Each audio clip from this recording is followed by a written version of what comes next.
Yeah, watching more film, we're seeing how it's happening. The guys are in the areas, but they're not moving. And they'll be moving after today, especially if they want to play. Can't keep, shooting yourself in the foot. You can't keep doing that, self-inflicting wounds out there because we're winning games and teams out rebounding us 15, 16, 17 rebounds. That's tough. Can't keep living like that. Do you think, what if the defensive issues you've had at times? I know it's probably more than that, but is that the fact that teams are just getting more essentially extended possessions? Is that really kind of compounded defensive issues? Absolutely, because we're starting to play obviously if a team is getting a ton of offensive rebounds, that means we're doing our first job initially, plan A. Then plan B, we're not doing well as far as boxing out and getting the rebound. And teams are coming into the game. That's part of their game plan because we haven't been committed. But I think after watching film, this week and going over the box out drills and practice, that we should see a better job. How? Have you watched Katie's shot replay of it? I watched it. Have you watched it? Have you watched that more or the defensive? I probably watched the defensive switching more because I watched the whole, last second, but I have watched his last second shot enough. Phenomenal play to push past Jordan and then to get it off at a fadeaway. It's something that he works on all the time, so that's just the work that he puts in making that shot. Going back to the previous play, you mentioned kind of defensive lapses and miscommunications, whatever you want to call it. What have you done or what are you trying to do to kind of shore that up? To tell them, so some guys, when we're saying we're going to green everything, that means that we're switching. Some guys still try to fight through, and that's not the game plan. So that starts to mix up throughout the entire game because some guys will do the green properly, and some guys will fight through sometimes and then green at inopportune times, like in the last play. So I'm expecting KD to make that shot, but I'm not expecting the mix up on the green. So that it keeps happening. So you had told them out of that time about the switch everything, and one of those guys, either Keontae or Elijah, I can't remember, did not switch directly. Yep. What's the status on Malcolm? Malcolm's actually on the court now, looking better. I don't know the actual day, time, or week, or whenever he's going to come back, but he's looking much better. He's out of the pool and more on the court. So he won't be available tomorrow. No, he won't be. How you prepare for tomorrow? What stood out to you about Wichita? Wichita just plays tough, man. They have a new team, and they've always been known for their defense. They're going to switch up defenses on you. And then offensively, man, they have a lot of motion. They have a lot of action where they're misdirecting and getting the ball to their guys. And you got to really communicate. Communication has been one of our weaknesses. We got to really communicate tomorrow with all that they do offensively. So is there a chance Malcolm will play Sunday, or is that still a little too soon? I think that might be still too soon for Sunday. Jaden? Jaden is a possibility for Sunday. Definitely not tomorrow. Jaden was hit, right? Just to clarify. Jaden's injury is a hip injury? Yeah. Yeah, he's been having that injury lingering around for a while. And Alo's more in the couple-week range? Is that? I'm thinking if I'm watching him, yeah, it's more in the couple-week range. It's not next game or the next couple games.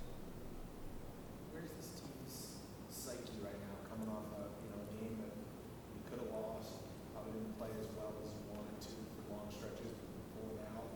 It's been kind of up and down in confidence. Do you feel like they've, you're shorthanded? How do you feel about where this team is headed, where their kind of mental state is? I think the confidence is high. Honestly, we know that we're not doing the things that we need to do. The guys are starting to really, take ownership and hold themselves accountable for the things that haven't been done. The focus has been off ever since we've gotten when we had everybody back before Alo and Jaden went out. We knew that Malcolm was the only one that was going to be out, but when Jaden and Alo went out, it just seemed, before they went out, it just seemed like we lost our chemistry, we lost our being connected.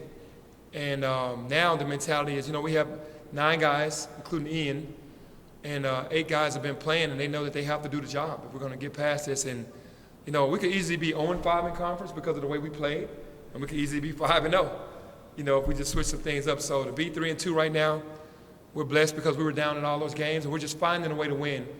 It's almost like we're just surviving instead of, taking it to that next level, which is what we're going to start doing tomorrow.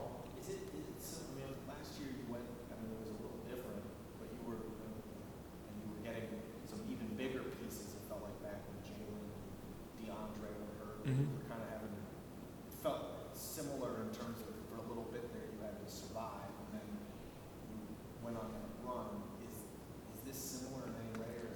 It is similar, to be very honest with you, because, you're missing three guys that can really affect the game in a positive way for us.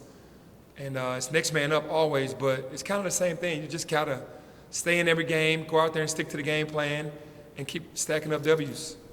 How difficult is it to not just ask guys mid-season to take on larger roles, but kind of different roles too, right? You got Keontae bringing the ball up the court now, get KD off the ball. Mm-hmm. You got KO, needing him to rebound better. How much of a challenge is that? Well, it's not that much of a challenge because we've been working on it in practice, and these guys understand next man up. They have to do it. We're going to need them to step in, and this is what they wanted. They wanted more time. They wanted more shots, and, you just got to be ready for your moment. This is their moment. And what's the balance like? I think you said on the radio you don't want to pound the guys, right, to use your word. How do you kind of make sure they're ready to go for the next game? Well, usually 2 days before a game, we're going to go harder, and then the day before a game, lighter, and then the day of is just really light and just almost like mental work. Coach, first media day, you said a lot of them kept what you expect. And lately he's been stepping up to the plate and showing a bit. What's it been like to see his progression? No, it's been great to see Elijah's progression, coming from Georgia Southern, and coming into our, culture. It's taken him a while, but he's slowly but surely getting out of that shyness and understanding that, he belongs and he can play on this level and goes out there and plays a complete game for us every night. How did you evaluate, Keontae said he played point guard some last year at UTEP. That Temple game felt like the first time he really was initiating the offense, especially late there. With A-Law, how did you evaluate how he did? Keontae, at that point, because it was just kind of, I told him to go up there because he didn't know that he was going to play point, they pressured him really well. And he didn't handle that situation as properly, but he'll be ready for the next time because we've been working on it more in practice about you're going to be up there and you don't have to set the offense up. If they overplay you, you drive it to the basket. You don't have to be out there taking pressure and being under duress. So he knows what to do this time around. After kind of getting time to digest what you saw against Temple, what are your thoughts on the starting five you put out there and kind of the other pieces you put together during the game? The one thing that I do know is that we have a group that's capable of winning. You got a bunch of fifth-year guys out there and seniors, so they're not young, and they should know how to handle different situations. Elijah being sixth man of the year in the conference last year, Keontae being the second leading scorer at UTEP. They have experience under their belt, so I feel very comfortable. They didn't play as well offensively, but played really well defensively as a group. Do you expect to roll the same starting five out kind of these next two games? Or Yeah, definitely for tomorrow we're going to have the same starting five. How do you get DeMarie? It sounds like the player you've seen in practice is a little different than Mhm. what you've seen through 8 games. How do you get him to channel that? How do you get him to be the player you think he can be? When DeMarie wasn't eligible, he was so relaxed. He didn't have any pressure. He didn't know if he was going to be eligible or not. He went out and just let the game come to him. In the games, he's stressing and pressing to try to, do well, and it's working against him. So I just say to him, just relax and let the game come to you. I think naturally it's going to happen. Penny, Keontae was just asked about the hunger of trying to, get to the NCAA tournament, especially with so many senior guys on this team. Mm-hmm. From your end, is it, obviously everybody's hungry every year, but is the focus on that different with this group that you have with so many seniors? Well, a lot of the younger guys that have been in the program, because we've always had one of the youngest teams, they're more focused on being one and done. They thought that making it to the NCAA was going to be a given, and there's nothing that's ever given on this level because it's very hard to win. I think the older guys understand the magnitude of what's going on, and then they're going to, relish in the moment, not just take it for granted. And they know every game that they go out, that every game that we lose, it takes that, that situation away from us, making it to the NCAA tournament, so we have to win. And they're much more aware than the younger guys were.